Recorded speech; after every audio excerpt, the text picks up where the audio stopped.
Good morning guys! Teacher A here and welcome to Gurong Pinoy sa Amerika. So for today, ang lesson natin ay addition and subtraction of functions. So paano ba mag-add or mag-subtract ng functions? So dito sa ating given, meron tayong f of x, which is 3x plus 5, g of x equals 5x minus 7, h of x equals 2x squared plus 4x minus 1, and then p of x is equal to 6x squared minus 7x plus 2. So, sa lahat ng mga examples natin, ito ang gagamitin nating mga functions. So, example number 1. Halimbawa, meron tayong f plus g of x. So, paano natin isosolve itong given na to? So, yung f plus g of x ay parang f of x plus g of x. So, in short, i-add lang natin yung dalawang functions na same ng pag-a-add ng polynomials. So, ano ba yung f of x natin? Ang f of x, ang value ay 3x plus 5. And then, plus ang ating g of x, which is 5x minus 7. So, sa pag-a-add ng polynomials, i-add ang same term. Pagsasamahin yung magkapareho. So, si 3x at saka si 5x, parang positive. So, i-add. So, 3 plus 5 ay 8. And then, kopyahin si x. And then, si positive 5 at saka si minus 7, i-combine din. So, 5 minus 7 is negative 2. So, therefore, ang ating f plus g of x ay equal sa 8x minus 2. Okay. So, yan ang ating example number 1. Next, move naman tayo sa example number 2 sa addition ng function. Halimbawa, i-add naman natin si p plus h of x. So, si p plus h of x ay equal sa p of x, i-add lang kay h of x. So, based sa given natin, ang p of x ay ito, 6x squared minus 7x plus 2. I-add natin kay h of x, which is 2x squared plus 4x minus 1. So, same thing. Pagsamasamahin yung pare-pareho. So, yung parehong may x squared, combine natin.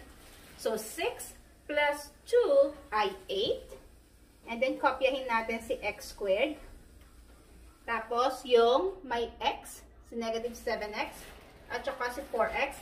Negative 7 plus 4, magkaiba ng sign. So, ima-minus. So, 7 minus 4 ay 3. Kukunin si negative sign dito kasi mas malaki siya. Mas malaki si 7. So, negative 3x. And then, yung ating constant terms, si 2 at saka si negative 1 pagsamahin. So, 2 minus 1 ay positive 1. So, therefore, ang sagot natin ay 8x squared minus 3x plus 1. Now, paano naman pag subtraction? Actually, ganun din siya. Kung paano natin in-add, ganun din natin gagawin yung subtraction. Wherein, pagsasama-samahin lang natin yung pare-pareho. So, halimbawa, mag-subtract naman tayo ng iba. Meron tayong h minus g of x. So, again, si h minus g of x, pag in-expand natin siya, it is h of x minus g of x. So, i-plug in natin yung mga values. Ano ba si h of x? Ito siya. So, meron tayong 2x squared plus 4x minus 1. Then, ima-minus natin si g of x, which is 5x minus 7. So, ulitin ko. Pagsamasamahin yung pare-pareho. So, 2x squared. Meron bang may x squared dito? Wala. So, therefore, kokopyahin lang natin siya. So, 2x squared. Next, si 4x. May kapareho ba sa kabila? Yes. Kapareho niya si 5x. Remember, subtraction to. So, si subtraction, sign, i-distribute natin siya sa mga nasa loob. So, paano yon? So, si negative at saka si positive, so ito ay magiging negative 5x. Si negative at saka si negative, so negative, positive, negative, negative, ito naman ay magiging positive. Tapos magiging plus na ito. Okay? So, remember yung rule sa pagsusubtract ng polynomials na you have to change yung mga signs ng pangalawang polynomial and then magiging plus na yung minus. So, ulitin natin. 4x plus negative 5x. So, magiging sagot ay 4 minus 5 ay negative 1. So, negative 1. Kaso, may kasama siyang x. So, therefore, si 1 ay hindi na kailangang isulat. And then, negative 1 plus positive 7. Magkaibang sign ulit. So, ima-minus natin sila. 7 minus 1 ay 6. Mas malaki yung absolute value ni 7. Positive siya. So, therefore, positive yung sagot. 7 minus 1 ay 6. So, positive 6. Therefore, ang sagot sa example na to, ang ating h minus g, ay ano ba yan? Of x ay 2x squared minus x plus 6. Okay? Next example. Paano naman kung ang given natin ay si p of x, so p minus h of x. So, paano to? Again, si p of x minus h of x. Ganyan lang siya. So, i-plug in uli natin yung mga given. Ano yung p of x natin? Meron tayong 6x squared minus 7x plus 2. And then, minus si h of x, which is 2x squared plus 4x minus 1. Since magkakapareho yung mga terms natin sa unang function tsaka sa pangalawang function, mas maganda na i-change muna natin yung sign ng second na function natin. So, si positive magiging negative. Si positive ulit magiging negative. Si negative magiging positive. At si minus magiging plus. Yan. So, yan ang rule kapag nag-subtract ng polynomials. So, solve na natin. So, 6x squared plus negative 2x squared na siya. So, 6 minus 2 ay 4. And then, kopyahin si x squared. And then, si negative 7x at saka si negative 4x na siya. Pareho na ngayon siyang negative. Addition na siya. So, i-add natin yung mga numbers. 7 plus 4 ay 11. And then, kopyahin yung common sign na negative. So, negative 11x. And then, yung mga constants natin. 2 plus positive 1 na to. So, 2 plus 1 ay 3. So, therefore, ang sagot natin ay 4x squared minus 11x plus 3. So, this time, paano naman kung may given na value na si x, hindi na siya x? Paano yun? Halimbawa, ang given ay, let's say, g minus f of 4. Hala, paano yan? Meron na siyang value. So, instead na x, ibig sabihin, yung value ng mga x dito ay 4.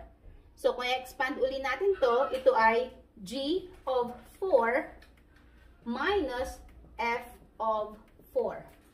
May dalawang ways kung paano isosolve to. Unang way, pwedeng i-plug in nyo na agad si 4 sa given bago nyo siya i-solve. Or, yung second ay i-solve nyo muna siya as yung basic na function which is x, and then ipa-plug in si 4 sa final answer. Ang ginagawa ko madalas ay sinosolve ko muna siya, and then sa huli, doon ko pina-plug in or sinasubstitute yung value ng x which is 4. So, paano yon? Ang ating given na g of x ay 5x minus 7, and then minus ang ating f of x ay 3x plus 5. Again, subtraction to. I-distribute natin si negative sign sa bawat isang nasa loob. Negative times positive ay negative. Si positive ay magiging negative kasi negative times positive ay negative. And then si minus na to ay magiging plus. Okay? So, solving this one, combine similar terms, si 5x tsaka si negative 3x. So, 5 plus negative 3 or 5 minus 3 ay 2x. And then, yung parehong constants, negative 7 plus negative 5. So, again, parehong negative. So, i-add natin yung mga numbers. 7 plus 5 ay 12. Then, kopyahin si negative sign. So, negative 12. Now, ito ang sagot sa g minus f of x. So, this time, i-plug in na natin or i-substitute na natin si x, which is yung value ay 4. So, we have g minus f of 4 equals, kopyahin si 2. 2x, ibig sabihin 2 times x. Since ang value ng x ay si 4, therefore, palitan natin si x ng 4. And then, kopyahin si minus 12. Okay? So, sa step na to, plinag in or sinubstitute lang natin yung value ni x, which is 4. Now, para makuha yung final answer, solve natin to. 2 minus 4 ay 8. Then, minus 12, that will give us negative 4. Therefore, si g minus f of 4 is equal to negative 4. So, ganun lang kasimple yung addition and subtraction of functions. Okay?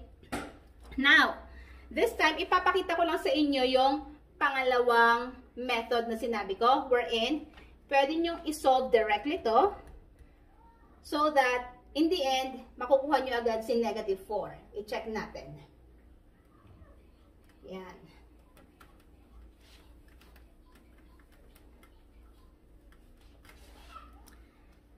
So, ito yung pangalawang method. So, si g of 4, ito yon. So, we have 5. And then, instead na x, papalitan nyo na siya agad ng 4. So, 5 times 4. And then, kopyahin si minus 7. And then, minus, kopyahin si minus. And then, f of 4. Ano ba si f natin? 3x, which means 3 times x, at si x ay 4 ulit. Palitan natin si x ng 4. And then, plus 5. Now, isolve natin siya ng hiwalay-hiwalay. So, 5 times 4 ay 20 minus 7. Dito naman sa kabila, 3 minus 4 ay 12. And then, plus 5. Solve natin to. 20 minus 7 ay 13 minus 12 plus 5 ay 17. So, 13 minus 17 ay negative 4. Yan. So, diba? Pareho tayo na nakuha sa huli, which is negative 4. So, kahit na anong gamitin nyo doon sa dalawang method na yon, makukuha at makukuha nyo pa rin ang same answer. Okay? So, kung meron pa kayong lesson na gusto nyong ituro natin or pag-aralan natin sa next na video, please paki-PM ako or pa-comment down sa ilalim para yun ang next nating topic. So, kung nagustuhan nyo to, natuto kayo sa lesson natin, kindly give me a like para i-share ni YouTube sa iba at marami ring matuto. So, see you on my next video. Paalam!